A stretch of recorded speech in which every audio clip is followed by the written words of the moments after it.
ಇಡೀ ಪ್ರಪಂಚ ಅಂದರೆ ನಾವೆಲ್ಲರೂ ಸೇರಿ ವರ್ಷಕ್ಕೆ ಸರಿಸುಮಾರು 224 ಕೋಟಿ ಟನ್ಗಳಷ್ಟು ಕಸ ಪ್ರೊಡ್ಯೂಸ್ ಮಾಡ್ತೀವಂತೆ.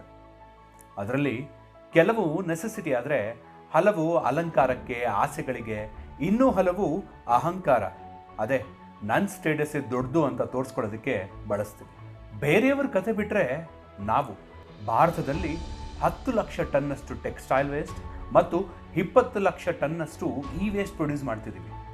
ಅದರಲ್ಲೂ ಕರ್ನಾಟಕ ಅತಿ ಹೆಚ್ಚು ಇ ವೇಸ್ಟ್ ಪ್ರೊಡ್ಯೂಸ್ ಮಾಡುತ್ತೆ. IT city, silicon city, software hub, ಇದೆಲ್ಲ ಹೆಸರು ಸುಮ್ಮನೆ ಬರಲ್ಲ. ಚಚ್ಚಾ, ಇದನ್ನೆಲ್ಲ ನಮಗೆ ಕೇಳ್ತಿದೀಯಾ?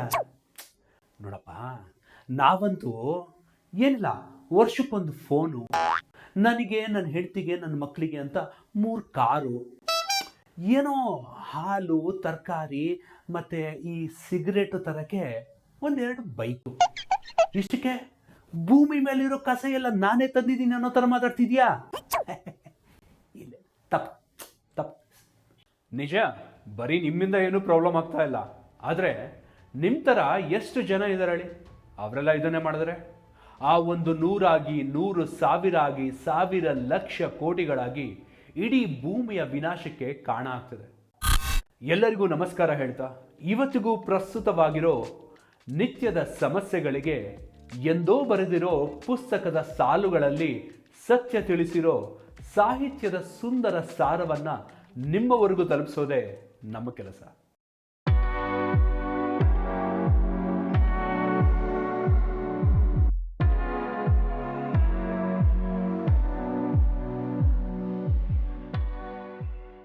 ಸ್ವಾಭಾವಿಕವ ಮರೆತು ನವಖೇಣಿ ಹೂಡುವುದು, ಆಭಾಸವನ್ನು ಸತ್ಯವೆಂದು ಬೆಂಬಿಸುವುದು, ಸೌಭಾಗ್ಯಗಳನ್ನರಿಸಿ ದೌರ್ಭಾಗ್ಯಕ್ಕೀಡಹುದು, ಅಭಿಶಾಪ ನರಕುಲಕ್ಕೆ ಮಂಕುತಿಮ್ಮ.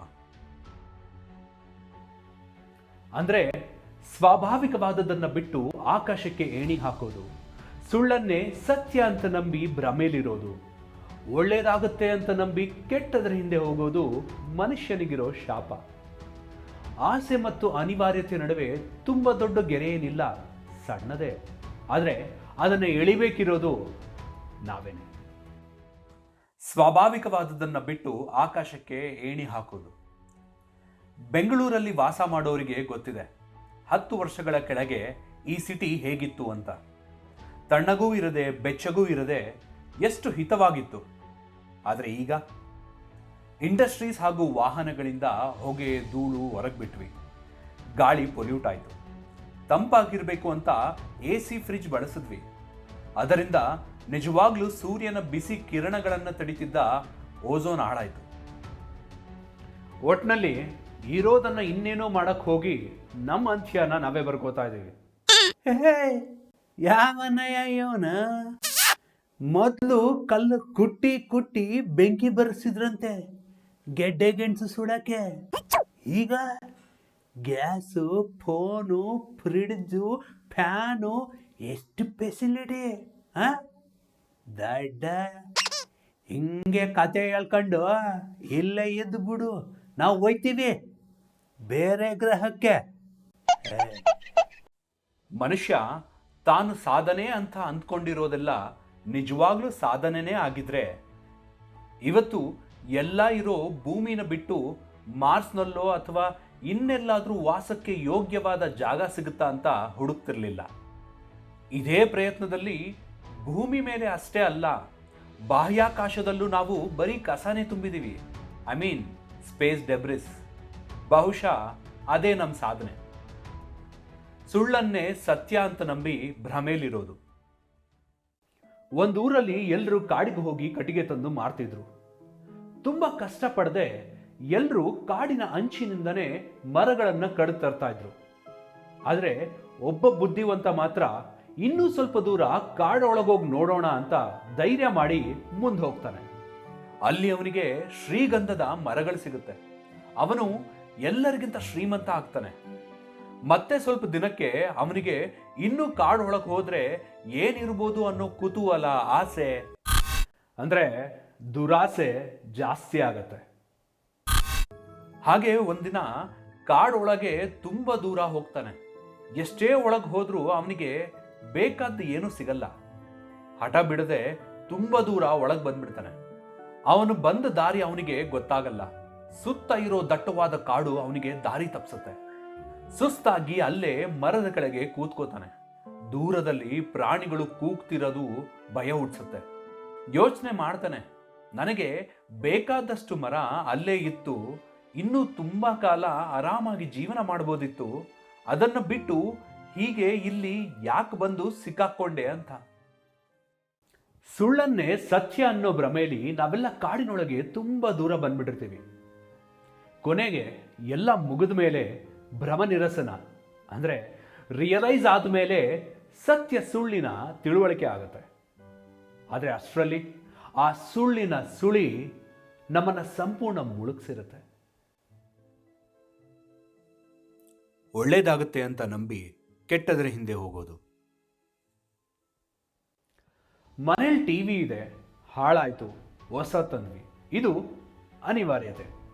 ಆದರೆ ಫೆಸ್ಟಿವಲ್ ಸೇಲ್ ನಡೀತಿದೆ, ಡಿಸ್ಕೌಂಟ್ ಸಿಗುತ್ತೆ, ನಮ್ಮ ಹತ್ರ ಇರೋ ಟಿವಿನ ಅಪ್ಗ್ರೇಡ್ ಮಾಡೋಣ, ಹೊಸ ಟೆಕ್ನಾಲಜಿ ತಗೊಳ್ಳೋಣ ಅಂತ ಚೆನ್ನಾಗಿರೋ ಟಿವಿನ ಕೊಟ್ಟು ಹೊಸ ಟಿವಿ ತಗೋತೀವಲ್ಲ, ಇದು ಆಸೆ. 10 ವರ್ಷಗಳ ಕೆಳಗೆ ನಾವೆಲ್ಲ ಸ್ಮಾರ್ಟ್ಫೋನ್ಸ್ ಇಲ್ಲದೆ ಬದುಕಿದ್ವಿ. ಆದರೆ ಈಗ 10ನೇ ತರಗತಿ ಮಗು ಫೋನ್ ಕೊಡಿಸಿಲ್ಲ ಅಂತ ಪ್ರಾಣ ಕಳ್ಕೊಳ್ಳೋ ಮಟ್ಟಿಗೆ ಇದನ್ನು ನಾವು ಅನಿವಾರ್ಯತೆ ಮಾಡ್ಕೊಂಡಿದ್ದೀವಿ.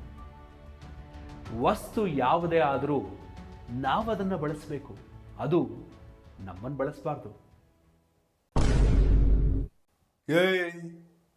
ಏನ್ ಮಾತಾಡ್ತಿದೀಯಾ?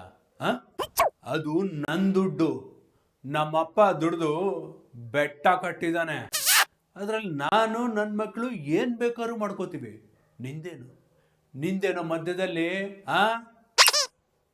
ನೋಡ್ದ, ಜಾಸ್ತಿ ಮಾತಾಡಿದ್ರೆ ಚುಚ್ಬಿಡ್ತೇನೆ. ನಾಯಿ ಕಟ್ಟಾಕ್ರೋ. ಅರ್ಥ ಆಯ್ತಾ? ಇನ್ನೊಂದು 10 ಬೈಕ್ ಆದ್ರೂ ತಗೋತೀವಿ, 50 ಕಾರ್ ಆದ್ರೂ ತಗೋತೀವಿ, 100 ಟಿವಿ ಆದ್ರೂ ತಗೋತೀವಿ. ಅದ್ ತಗೋಬೇಡ ಇದ್ ತಗೋಬೇಡ ಅಂತ ಬಂದ್ರೆ ನಾಯಿ ಕಟ್ಟಾಕ್ರ. ಹೌದು, ನಿಜ. ಆದ್ರೆ ಇದು ನಮ್ ಭೂಮಿ, ನಮ್ ಪರಿಸರ, ನಮ್ಮೆಲ್ಲರ ಕಸ. ಅದರಿಂದ ಕಾಪಾಡ್ಕೋಬೇಕಾಗಿರೋ ಜವಾಬ್ದಾರಿನೂ ನಮ್ಮದೇ.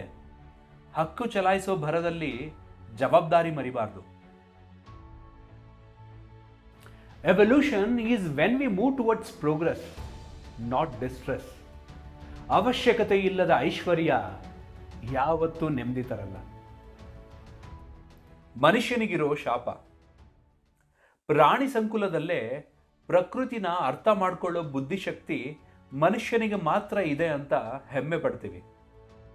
ಬಹುಶಃ ಆ ಬುದ್ಧಿ ಇಲ್ಲದೆ ಇದ್ದಿದ್ರೆ ನಾವು ಸಹ ಬೇರೆ ಪ್ರಾಣಿಗಳಂತೆ ಪ್ರಕೃತಿ ಜೊತೆ ಹೊಂದ್ಕೋತಾ ಇದ್ವಿ. ಆದರೆ ಬುದ್ಧಿ ಕೊಟ್ಟ ಭಗವಂತ ಅವನನ್ನು ಮೀರಿ ಬೆಳೆಯೋ ಆಸೆನೂ ಕೊಟ್ಟ. ನಾವದನ್ನ ಶಾಶ್ವತ ಶಾಪ ಮಾಡ್ಕೊಂಡಿದ್ವಿ. ವಸ್ತು ಸಣ್ಣದಾಗ್ಲಿ ದೊಡ್ಡದಾಗ್ಲಿ ಅದನ್ನು ಪೂರ್ತಿಯಾಗಿ ಬಳಸದೆ ಡಸ್ಟ್ಬಿನ್ಗೆ ಎಸೆಯೋ ಮುಂಚೆ ನೆನ್ಪಿಟ್ಕೊಳ್ಳಿ, ನೀವು ಡಸ್ಟ್ಬಿನ್ ತುಂಬಿಸ್ತಿಲ್ಲ, ಭೂಮಿನೇ ಡಸ್ಟ್ಬಿನ್ ಮಾಡ್ತಿದ್ದೀರಾ. ಸ್ವಾಭಾವಿಕವಾಗಿರೋ ಭೂಮಿನ ಬಿಟ್ಟು ಆಕಾಶದಲ್ಲೆಲ್ಲೋ ದೂರದಲ್ಲಿರೋ ನಕ್ಷತ್ರದ ಆಸೆ ಬೇಡ. This Hunt is endless. Your desires will never be satisfied.